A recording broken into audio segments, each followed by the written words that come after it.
O que é que tem de fenomenológico na obra de Freud? Meu nome é André Toso e aqui nesse canal eu ajudo psicólogos a colocar a fenomenologia na sua prática clínica para um atendimento mais seguro, mais profundo e mais autêntico. Se você ainda não segue o canal, subscreve aqui e curte o vídeo, que isso ajuda a gente a crescer.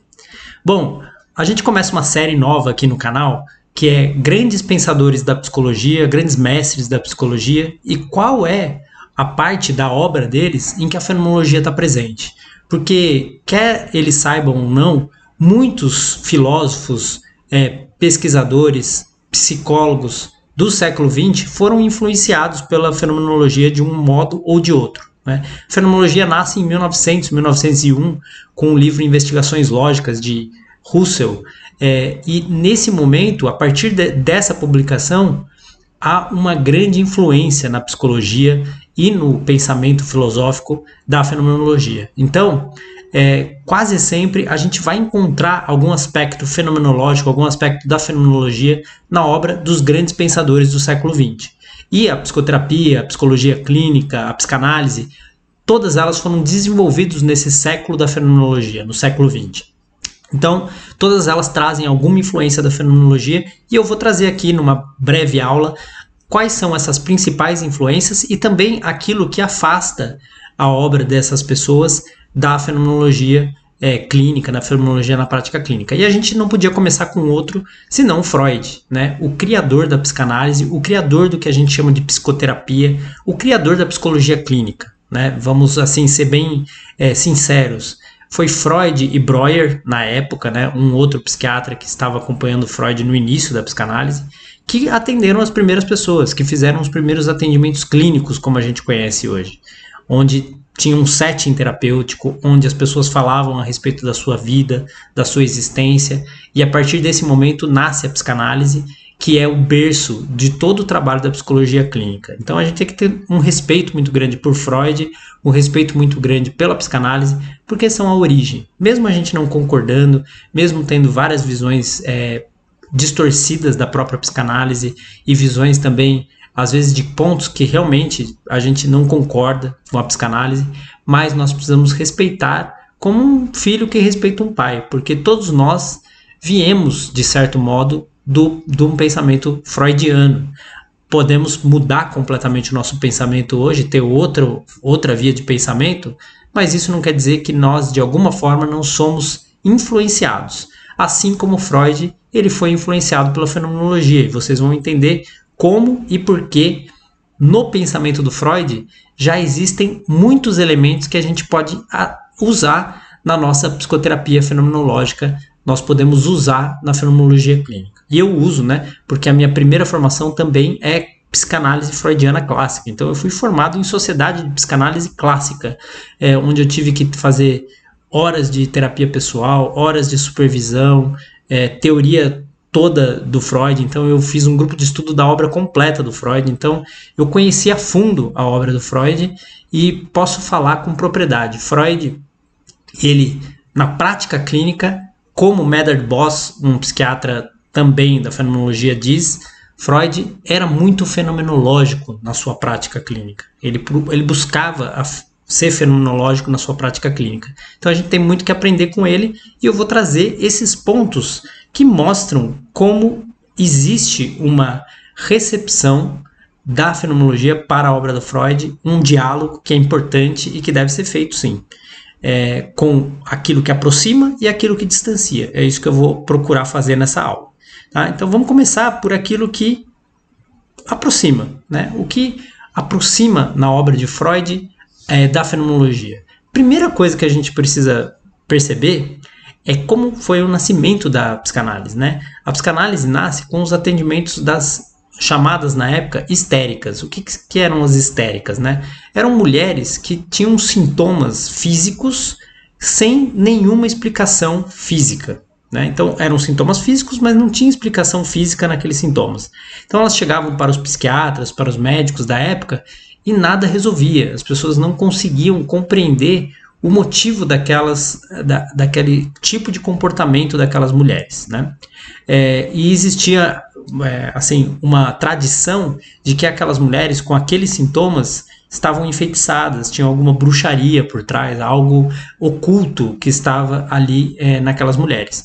E o Freud começou a utilizar a hipnose, né, no seu trabalho. Ele inicia pela hipnose, depois ele vai se parar de usar a hipnose no trabalho dele, mas ele inicia pela hipnose e por algo que a gente chama de livre associação, né? O que é a livre associação? A pessoa começa a falar a respeito dela, a respeito da vida dela, dos sentimentos dela, sem uma ordem, sem precisar pensar tanto racionalmente, né? Isso é uma técnica da psicanálise muito conhecida. E pela livre associação, o que o Freud foi percebendo? Que os sentidos que a pessoa dava, que aquela mulher dava, os acontecimentos e as memórias traumáticas que ela tinham toda a relação do mundo com aqueles sintomas. E conforme ela falava, conforme ela desabafava, conforme vinha choro, vinha sentimento, aqueles sintomas diminuíam. Tinha uma diminuição dos sintomas, né? Então o Freud foi perceber algo muito importante, que o que adoecia aquelas mulheres era o sentido que elas davam para aquilo que tinha acontecido com elas. E muitas vezes o sentido que elas davam estavam distantes da realidade fática do que tinha acontecido. Ou seja, existia uma fantasia, existia algo que estava fora da racionalidade daquelas mulheres, que não era do racional.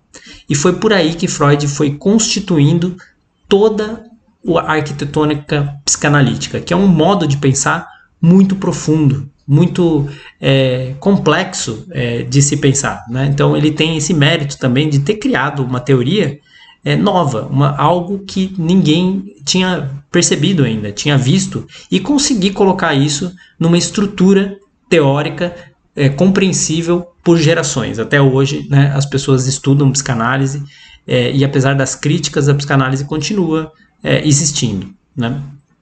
Então a livre associação é um ponto que aproxima muito a psicanálise da fenomenologia, porque na fenomenologia clínica a gente também ouve a narrativa do paciente. A narrativa do paciente é muito importante, os sentidos existenciais que ele vai dando para aquilo que acontece com a sua vida é o fundamental, é um dos fundamentos da fenomenologia clínica, né?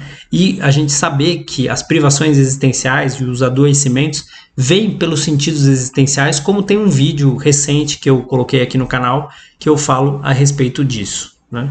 Então o primeiro ponto que eu destaco é a livre associação, que nada mais é do que a hermenêutica como centro da psicanálise, né? E a hermenêutica, né, a obra de Heidegger, a filosofia de Heidegger, ela é conhecida também como fenomenologia hermenêutica.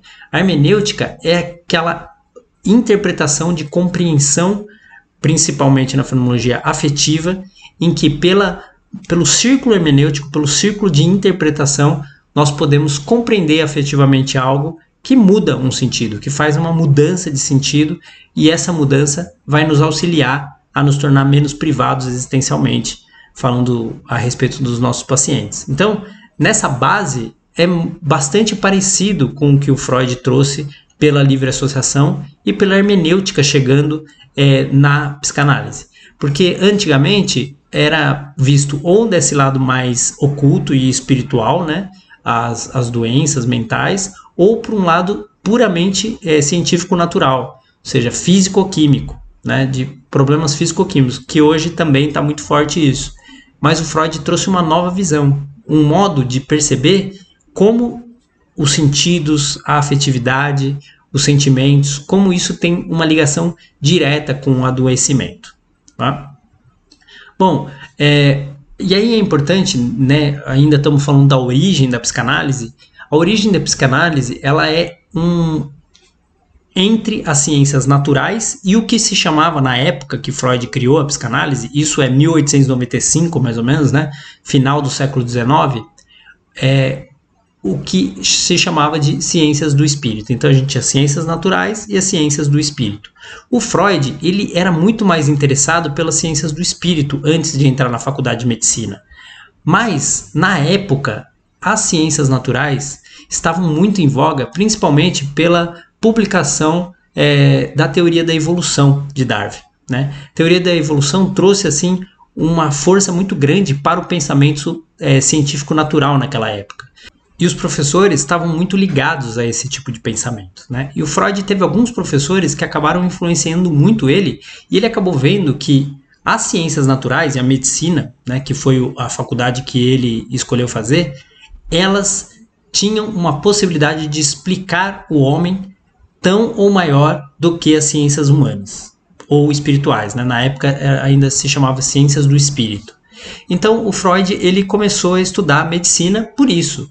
E na faculdade de medicina ele já tinha muita influência, a faculdade de medicina da época já era muito influenciada pelo positivismo e pelas ciências naturais, pelo evolucionismo de Darwin.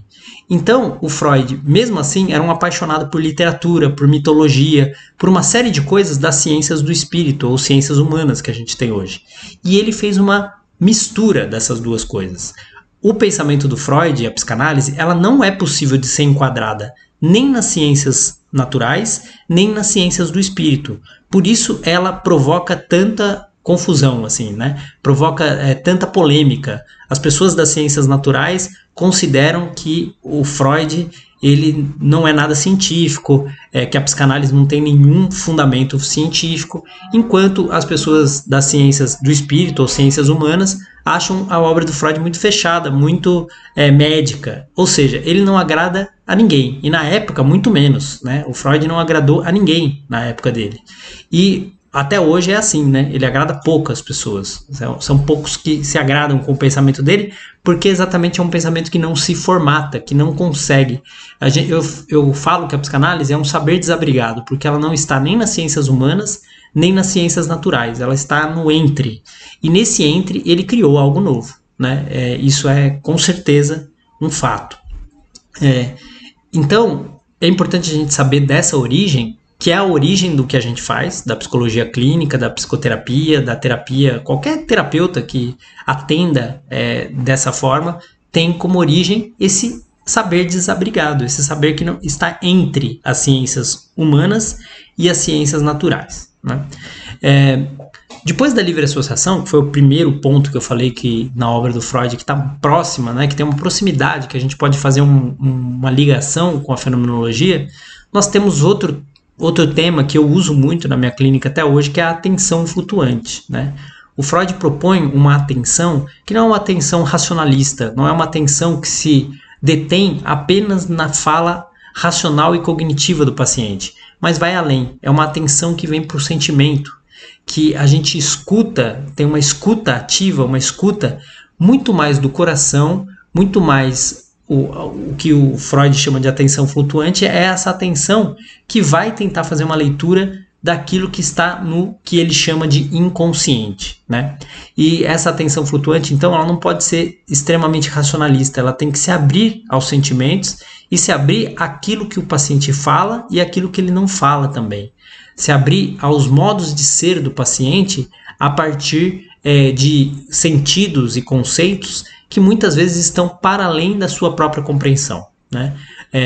Nessa atenção flutuante, o psicanalista ele consegue compreender aquilo que vem do inconsciente, aquilo que vem de um lugar que é mais profundo, de um lugar que não está assim na superfície. E eu acho muito próximo da escuta ativa e da escuta da fenomenologia. Porque na escuta da fenomenologia clínica, nós precisamos escutar muito mais a afetividade com o coração para aprofundar os nossos atendimentos. Se a gente tiver uma escuta simplesmente dos fatos e do que está ocorrendo na vida fática do paciente, nós perdemos um pouco a profundidade. Nós precisamos ouvir o que o paciente diz também com o nosso coração, também com o nosso sentimento, sentindo o que ele fala como chega até nós, né? Qual é a ressonância que tem em nós mesmos como terapeutas. E isso eu acho muito próximo dessa atenção flutuante da psicanálise, tanto que no meu método de presença fenomenológica, de postura fenomenológica, a atenção, e é muito próximo do que o Freud chama de atenção flutuante, está presente, né? É um dos pontos presentes aqui. Um outro termo que o Freud usa e que ficou famoso na psicanálise e que eu vejo que também tem uma proximidade com algumas coisas que principalmente o Medard-Boss traz, né? O psiquiatra Medard-Boss traz, é a resistência, né? A resistência para a psicanálise é aquilo que faz com que é algo inconsciente que faz com que o paciente não consiga avançar no seu processo de análise psicanalítica. Ele fica fechado, ele fica barrando a pessoa de evoluir, de conseguir compreender mais o seu inconsciente, os seus desejos inconscientes. Né? Para o Boss, na verdade, isso pode ser lido fenomenologicamente como aquilo que fica velado, né? Aquilo que está velado e que a pessoa, por algum motivo, ainda não consegue ter clareza sobre aquilo. A luz do ser ainda não chegou naquele ponto para que a pessoa possa ver aquilo, compreender afetivamente aquilo e daí sim dar um novo sentido e conseguir fazer algo com aquilo de forma mais profunda.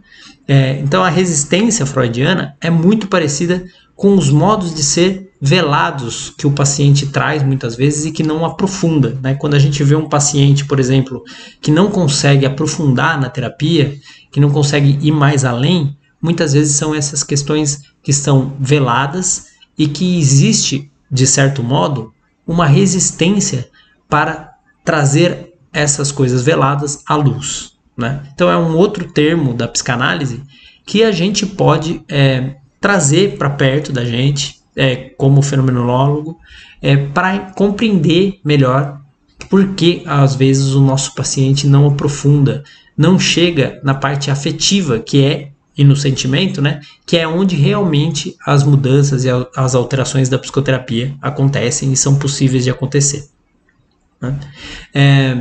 E uma outra coisa que é importante a gente ressaltar aqui, né, do Freud, e a sua proximidade com a fenomenologia, é que os grandes nomes da fenomenologia, que iniciaram a fenomenologia na prática clínica, né, seja o Mader-Boss, seja o Binswanger, eram psicanalistas, né, eram psiquiatras, mas com total embasamento psicanalítico, porque na época, né, do Boss, também do Binswanger, nessa época a psicanálise ela reinava praticamente soberana no meio psiquiátrico. Né? Então a psicanálise tinha ganhado muito terreno. E esses homens, né, que criaram a Daseinsanálise, que a gente conhece, eles praticamente foram influenciados fortemente por Freud. Sendo que o Mader-Boss ele foi atendido pelo Freud, né? Ele foi paciente do Freud. E existem algumas histórias muito interessantes, assim, né? O Boss ele falava que o Freud, na prática clínica, era muito fenomenológico, que ele acompanhava o paciente e ele muitas vezes se esquecia da sua própria teoria no encontro clínico. Né? Ele fazia a epoqué, ele fazia a suspensão fenomenológica quando ele estava atendendo realmente, né? Não na teoria, porque a gente precisa compreender que existem duas coisas que sempre aconteceram, seja na psicanálise, na psicologia clínica. Uma coisa é a teoria, a outra coisa é a prática. A prática, na teoria, é outra, como se diz. Né? Quando a gente vai para a prática, nenhuma teoria é possível de abarcar toda a complexidade humana e toda a complexidade do encontro terapêutico. Isso precisa ficar bem claro para os estudantes de psicologia, para que não fiquem com bandeiras de eu sou dessa área, eu sou dessa abordagem, e carregar bandeiras como se fosse aquilo, fosse o que orienta todo o seu trabalho. Porque com certeza, em algum momento da prática clínica, você vai ter que utilizar alguma ideia que não é da sua abordagem, alguma coisa que você ouviu, alguma coisa que você leu, que você estudou, ou que você usou para você mesmo no seu próprio processo terapêutico, que você vai utilizar com o seu paciente. Então, assim, não queira vestir camisas de abordagens, porque isso enfraquece e empobrece o atendimento prático da clínica. Então, a gente tem que perceber que o Freud atendendo era uma coisa, o Freud tentando validar a sua teoria na ciência natural, na faculdade de medicina, na psiquiatria moderna, a necessidade dele ter validado a sua teoria, que é o que um pensador normalmente da sua época, né, com determinados sedimentos históricos, quer fazer, é outra coisa. Né? A gente não pode comparar a psicanálise teórica com a psicanálise prática. Elas são muito diferentes. Tá? Tem uma diferença muito grande. Né? Eu falo por mim, né? Eu fui formado na psicanálise freudiana, mas logo, rapidamente, eu já percebi que não ia ser suficiente o que Freud fez no início do século XX. A gente precisa evoluir, a gente precisa ir para frente, olhar para frente, né? E, nesse sentido, outros psicanalistas mais modernos, que pegaram a obra de Freud e elaboraram coisas mais novas, como Winnicott, Bion, por exemplo, trazem assim um refresco, um novo olhar para a psicanálise que eu fui utilizando logo no início da minha caminhada como psicanalista. Então, o que o Boss fala, né, que o Freud foi fenomenológico, eu acredito que com certeza foi assim. Né? Um homem da estatura intelectual do Freud, com certeza ele tinha essa maneira de, na prática, perceber que muitas vezes a teoria dele tinha que ficar de lado, porque ele não ia conseguir encaixar a teoria dele na prática clínica. Bom, isso são os pontos, então, que vão aproximando Freud, né, esse grande nome da psicologia clínica e da psicanálise, vão aproximando da fenomenologia. Mas o que afasta? Né? Quais são os pontos que afastam o pensamento de Freud da fenomenologia e que a gente tem que fazer uma diferenciação para mostrar que a psicanálise é uma coisa e a das análise ou a fenomenologia clínica é outra coisa. Né? A primeira coisa é perceber que existia essa tentativa de enquadre de uma teoria em uma teoria científico-natural. Né? Por essa necessidade que o Freud tinha de, como médico, como psiquiatra, validar nas ciências naturais o seu pensamento, o que ele não conseguiu. Né? Na minha visão, ele assim fracassou nessa tentativa, porque é impossível colocar a psicanálise como uma ciência natural. Não tem como a gente encaixar a psicanálise como algo cientificamente comprovado. Eu vejo às vezes as críticas, né? A psicanálise é uma pseudociência. Assim, a psicanálise não é uma ciência natural. Se você vê a psicanálise como ciência natural e tentar encaixá-la nas ciências naturais, nos parâmetros das ciências naturais, ela com certeza não é. Então, nessa tentativa do Freud de enquadrar uma teoria científico-natural, ele criou uma estrutura do aparelho psíquico, né? Que a gente conhece hoje, pela tradução moderna em português, né?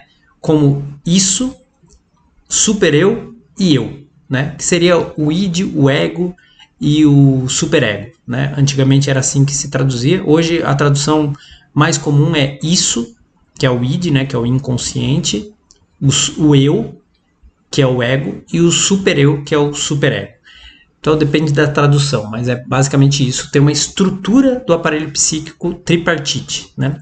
E isso também se afasta do que a gente faz na fenomenologia clínica, né? Nós não usamos esse tipo de estrutura de aparelho psíquico para explicar o ser no mundo, para explicar o homem como abertura, né? Isso não é passível. Eu até utilizo a questão das memórias cognitivas, as memórias afetivas e as memórias somáticas, mas é puramente didático, porque eu sei que não existe essa separação entre as memórias. Na verdade, as memórias afetivas, cognitivas e somáticas são articuladas no modo de abertura do homem. Mas a gente usa didaticamente até hoje esse tipo de estrutura, né? E o Freud utilizou exatamente para tentar enquadrar em uma teoria científico-natural.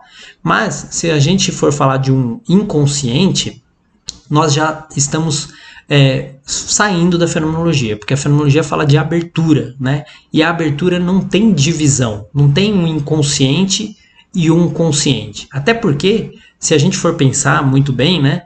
Falar de um inconsciente é impossível, porque tudo que a gente sabe é consciente, né? É tudo que está na consciência, tudo que vem à nossa luz. Então, existem coisas que estão veladas, mas estão na consciência, né? Elas só estão veladas, não é que elas estão num porão ou desligadas da consciência. Elas, na verdade, estão veladas, ainda não foram reveladas.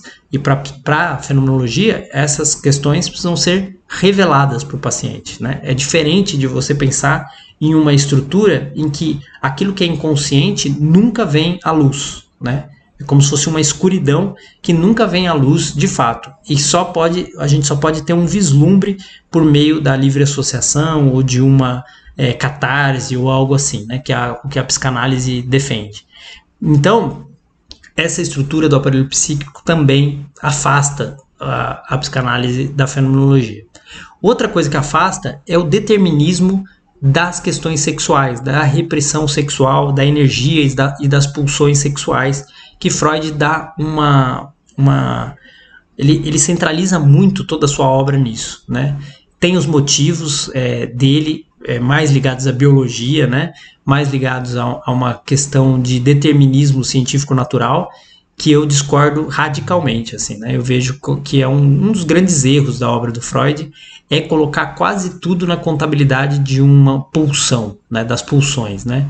Essa questão das pulsões, elas na minha visão e na minha prática e naquilo que eu mesmo tenho de conhecimento a respeito de mim mesmo, ela é um pouco deturpada da realidade das coisas.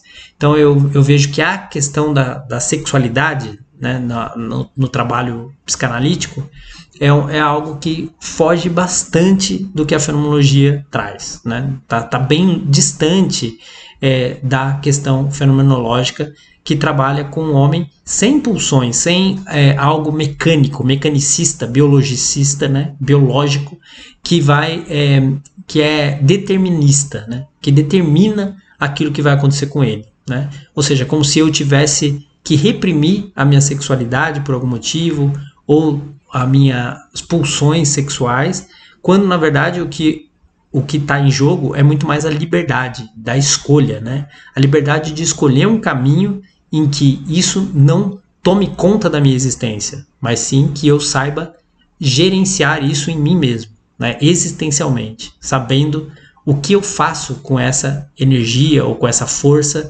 da sexualidade, por exemplo. Então, isso é um outro ponto que eu acho que distancia bastante a fenomenologia da psicanálise. E essa visão também, né, são pulsões, em geral, negativas, né? O Freud ele fala que existem a pulsão de vida e a pulsão de morte, né? A gente consegue compreender isso, que tem a pulsão, uma energia, uma força de construção e uma força de desconstrução ou destruição dentro do homem, né? Seria mais ou menos isso. Mas que no inconsciente, normalmente, naturalmente, na visão do Freud, essas pulsões são mais, em geral, negativas. São, em geral, pulsões que destroem, né, ao invés de construir. E isso também eu acho que é algo que vai deixando distante a fenomenologia, a psicanálise da fenomenologia, né? Outra coisa é a influência demasiada na visão de mundo do darwinismo, da evolução material. A psicanálise é extremamente materialista, no sentido em que ela tenta enquadrar algo que é não material, né, que é muito mais espiritual, ou afetivo, ou psíquico, psicológico, né, num ramo muito mais materialista. E isso tem a ver com a influência positivista da época, né, e a influência forte das ciências naturais, né. Na época do Freud, existia foi um início de um grande debate e de uma grande crítica à filosofia e à teologia como modos de explicar o homem, né? Então, as ciências naturais passaram a ser o que a filosofia era antes. É ela que vai explicar o que é o homem, quem é o homem, como ele funciona, né? E a partir dessa visão, o Freud construiu a psicanálise, né? Essa visão era muito forte nas universidades em que ele frequentava. Então isso foi muito forte para ele. E isso também é algo que afasta muito o pensamento freudiano da fenomenologia, né? Na fenomenologia nós não temos o determinismo, seja de um lado ou de outro, né? É mais uma compreensão afetiva de procurar compreender o que é o homem, quem é o homem, através de uma reflexão e de um pensamento compreensivo afetivo, né? Um pensamento que é filosófico, mas que não ignora aquilo que se apresenta no mundo fático, né? Seja na medicina, seja no corpo do homem, seja na psique, mas é um caráter de reflexão que não busca determinismos biológicos, por exemplo, né? Então, outra coisa que eu acho que afasta um pouco. Aí eu tenho algumas dicas de leitura para vocês se aprofundarem mais nesse tema, né? Porque a psicanálise freudiana foi muito estudada pelos teóricos da fenomenologia, né? A maioria dos fenomenólogos de relevância eram psicanalistas, né? E vou dar algumas dicas aqui para vocês, né? Tem um livro do Binswanger que chama Sonho e Existência, escritos sobre fenomenologia e psicanálise. Vocês encontram na Via Verità, que é uma editora do professor Marco Antônio Casanova, esse livro. Livro excelente, assim, um livro muito bom mesmo, que vale a pena ler para quem se interessa por psicanálise também, né? Psicanálise e fenomenologia. Porque mostra bem, assim, o caminho do Binswanger da psicanálise para a fenomenologia, como ele faz a ponte, como ele integra essas coisas, e tem um texto a respeito do Freud lá muito bom, tá? Então vale a pena esse livro. Aí tem um artigo que foi muito importante para mim no meu início na fenomenologia, do professor Paulo Evangelista, que é a recepção do inconsciente freudiano pela Daseinsanálise de Medard-Boss. Eu não sei se encontra ainda esse artigo. Eu sei que ele está numa revista da Associação Brasileira de Daseinsanálise. Foi lá que eu li. Eu tinha, pelo menos, não sei se já lançaram novos, mas eu tinha a coleção completa, né? Eu tenho a coleção completa da Associação Brasileira de Daseinsanálise. E um dos textos é a recepção do inconsciente freudiano pela Daseinsanálise de Medard-Boss, que é um texto excelente também para a gente perceber assim como é a leitura fenomenológica do inconsciente do Freud. Muito bom também esse texto, eu recomendo. E também tem Angústia, Culpa e Libertação, do Medard-Boss, que é um artigo que é praticamente comprido, então é quase um pequeno livro, que também ele fala um pouco da psicanálise e é um ótimo início também, um ótimo livro para aprofundar nesse tema. Tá? Espero que vocês tenham gostado aqui desse novo...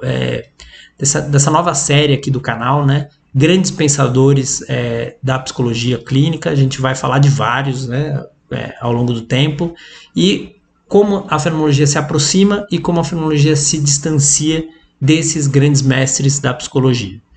Olha, se vocês não subscrevem o canal aqui, eu peço que vocês subscrevam e também curtam o canal, enviem, compartilhem com colegas que vocês consideram que vão ter algum ganho de estudar essas coisas aqui. Toda semana a gente procura ter vídeos novos, tá bom? Então, tudo de bom para vocês e até o nosso próximo vídeo.